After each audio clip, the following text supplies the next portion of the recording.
9 గ్రహాలు, ఒక నక్షత్రము, ఒక రాశి, మొత్తం 11 విగ్రహాలకు దాత కావడానికి చాలా మీకు కొద్ది అమౌంట్ దైవానికి సమర్పిస్తే చాలు, నువ్వు 11 విగ్రహాలకు దాత అవుతావు. మరి దీనివల్ల ఏం ప్రయోజనం ఉంటుందండి అని అంటే,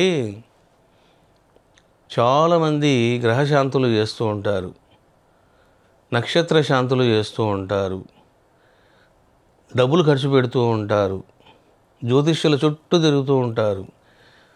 ఎప్పుడైతే నువ్వు నవగ్రహాలకు, నీ నక్షత్రానికి, నీ రాశికి నువ్వు దాత అయినావో, ఇక నీవు ఎలాంటి శాంతులు చేయించుకోవలసిన అవసరము లేదు.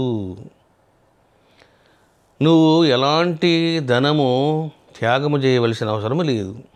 ఎందుకండి అని అంటే, నువ్వు దాతవైనావు.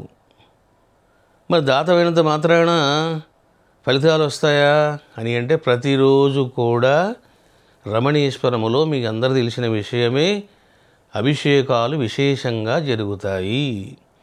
ఏమండి కుజదోషం అండి, రాహుదోషం అండి అంటుంటారు. ఏ దోషమైనా నువ్వు దాతవైతే చాలు, రమణీశ్వరములో అభిషేకాలు జరుగుతున్నంత కాలము ఇక నీకు దోష నివారణానికై నువ్వు మళ్ళీ ఇంకా ఏమీ చేయవలసిన అవసరం లేదు. నేను చెప్పేది మీకు శాస్త్ర విధి ఇది. ఎందుకంటే నవగ్రహాలకు, నక్షత్రాలకు, రాసులకు సంబంధించిన యంత్రము, పవర్ఫుల్ యంత్రాన్ని పెట్టడం జరుగుతుంది. విశేషమైన పవర్ఫుల్ ద్రవ్యాలు సమర్పించడం జరుగుతుంది.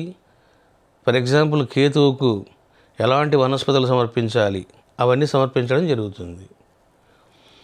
కాబట్టి ఇది భక్తులకు సువర్ణ అవకాశం.